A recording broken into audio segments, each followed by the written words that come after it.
Bismillah ar-Rahman ar-Rahim.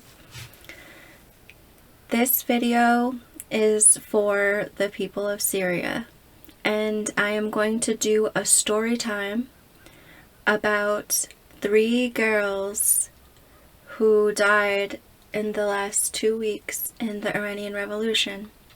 This is important for Syria, and now the Syrian people did win the Syrian Revolution. The Syrian people won the revolution quickly, but someone tried to take the victory from the Syrian people, and those were Hezbollah came into the country and started trying to change the victory from out of the Syrian people's hands, and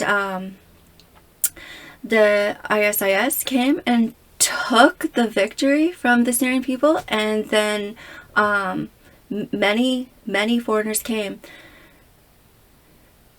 There were even Qatar and Saudi Arabia, and even the news agencies, and like Al Jazeera, even they stabbed the Syrian people in the back and tried to take away the victory.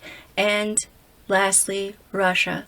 And I said, as soon as I saw that the Russians started attacking Ukraine, I told the Syrian people in a video that Russia is finished in Syria. And now and it's true, because they may have tried to manipulate us into thinking that they are strong here now, but they took their pilots, they took their airplanes and their pilots. So now Iran, and these are countries that when the Syrian people watched Gaddafi in Libya, and Saddam in Iraq, and then Syria, and we thought that someone will stop this atrocity, and they didn't.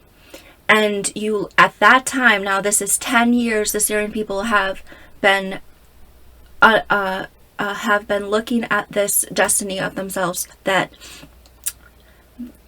nobody cared, that the help stopped here, and that not only that, but that they won the revolution quickly, and that the victory was stolen from them. So the Syrian people are inconsolable. They have endured the treachery of sanctions on the country and everything that goes with that, and they are angry with the people of the people outside the country, and because of such depravity towards them. And the Iranian Revolution now, it's so important to the Syrian people, but the Syrian people are unable to feel sympathy for the Iranians. But I'm going to tell you the story today about 3 of the most beautiful young Iranian girls that anyone would want to have as her wife. And I'm going to tell you how these little girls stood in the face of Shaitan, in the face of the devil, and almost fearlessly. And even the English news media is going crazy right now. They are absolutely loving this. They are seeing the Iranian Revolution, and everybody is just ready to get behind the Iranians, and they wish that they could just topple over the Iranian Ayatollah using this. And so the first girl, and this is important for the Syrian people to know, even though they probably have 1000 of this same girl, Masha Amini. Okay, so what happened with Masha Amini? She was born in the year 2000, I think. And it's a beautiful 22-year-old Kurdish girl. And her name is Zina, I believe. Zina Amini. And she, 2 weeks before today, she traveled to Tehran. And you're going to see that all 3 of these girls died in Tehran. And you're going to understand that the idea of the Ayatollah is that Tehran belongs to him, and that's the, how do you say, that's the foundation of his power. Very much like Damascus is for Bashar. So, she went to visit her brother in Tehran, and she was there 24 hours. And she was standing with her brother on the streets, and the police grabbed her and put her inside a van and started attacking her body inside this van. And within 1.5 hours or 2 hours, she was taken to the police station. And now there's different ideas, but essentially, when she was taken to the police station, she couldn't see. Her vision was blurry, and I think she was bleeding. There was blood coming from her head. So they took her to the hospital, and she died within an hour or 2 of being inside the hospital. And not 1 or 2 hours later from her dying inside the hospital, that there was people outside the hospital trying to protest. So this girl, she goes to see her brother. They grab her, throw her in the van, attack her. They broke her head. And this is why they attacked her arms and legs. And this is why when she gets to the police station, it's because her head was broken. And so she died, and not hours later there was a protest outside the hospital. And see, what else happened with poor Masha? Then 3 days later, 3 days from her dying in the hospital, 3 days, there is protests in Tehran, Sari, Tabriz, Mashhad, Qom, Kerman, Hamadan, Sanandaj, Kish, and apparently other cities. 3 days it took to bring that people came out. And 2 days after these protests on the streets, 2 days later, police stations and police cars were being put on fire. And within 7 days of her dying, 7 days, 54 people more were killed.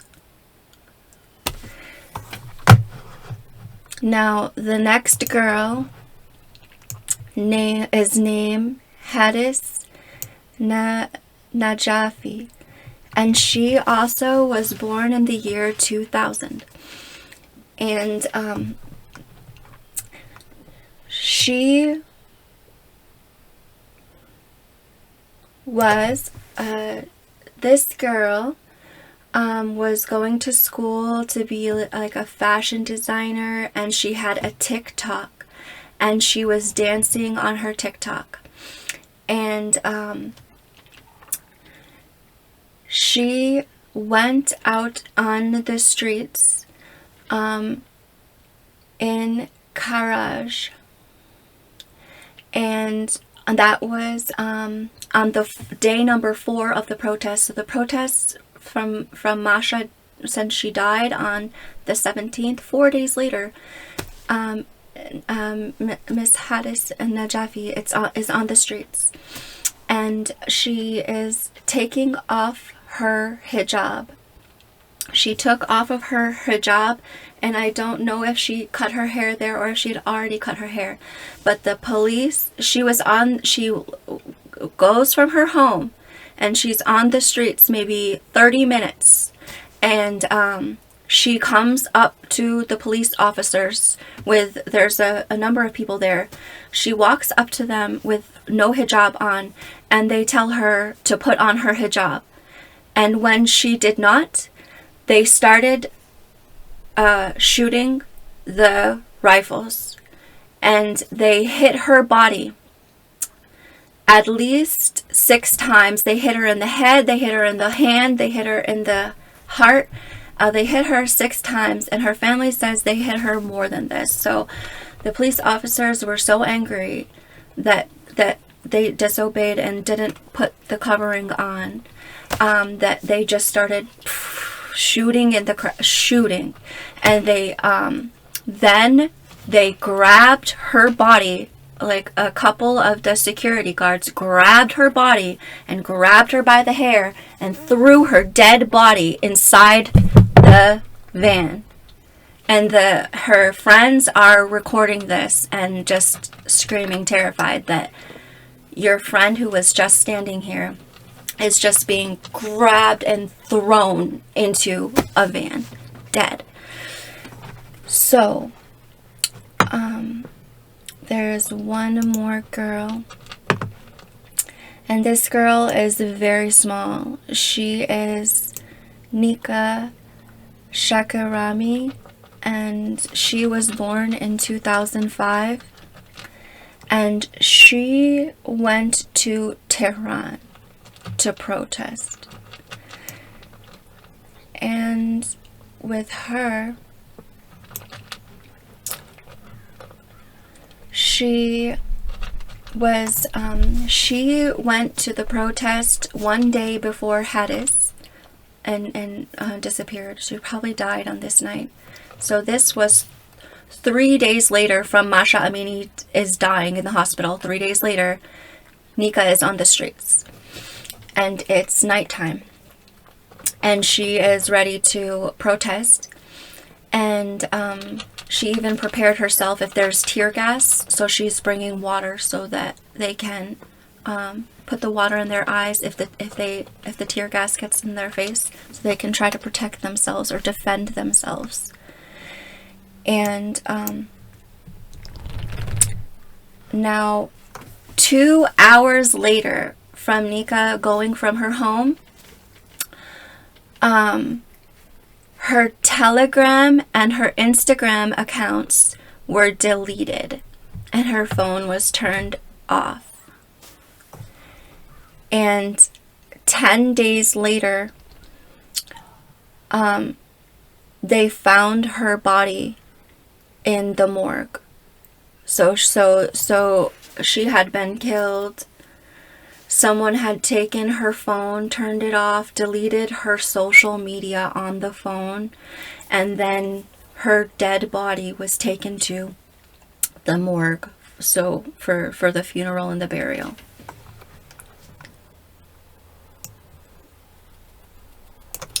And so all of these 3 girls, now there is new stories. The English media is going absolutely crazy with these stories. Like, this is just like the height of entertainment for them.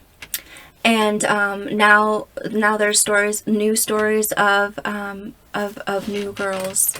So these are 2 22-year-olds and 1 17-year-old and 16-year-old.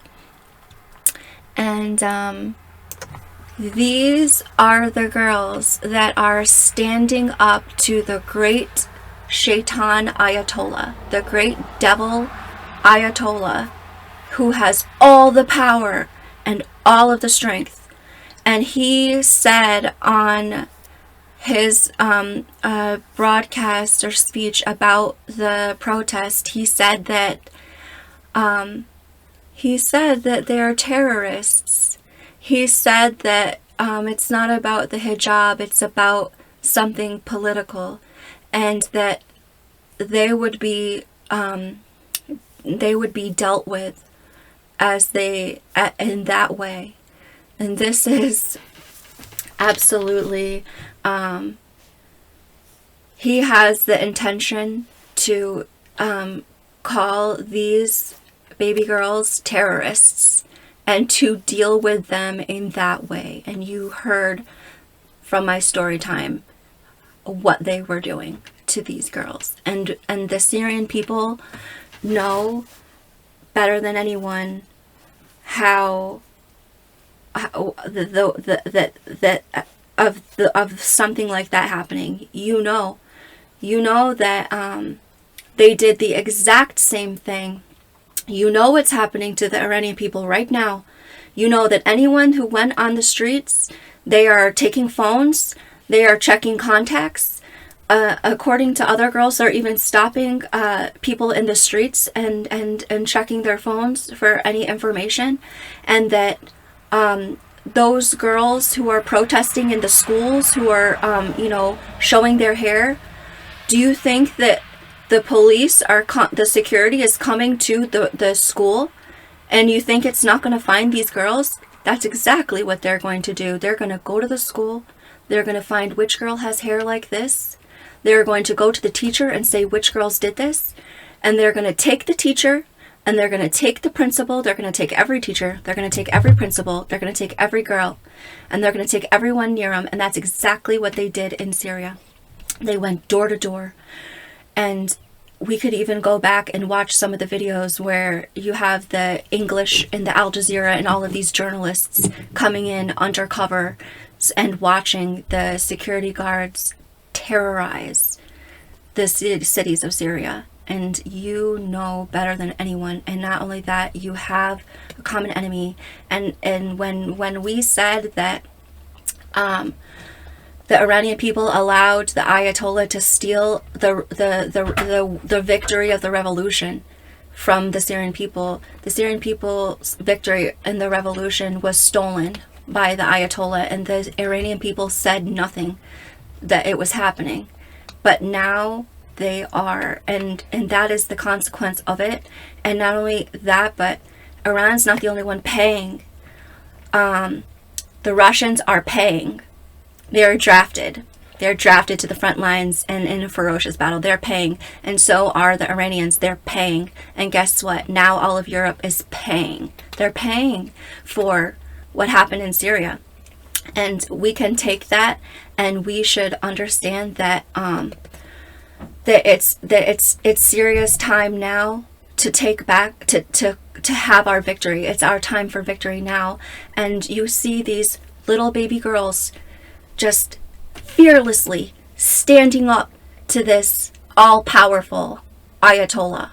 And you should understand that that those girls are with you.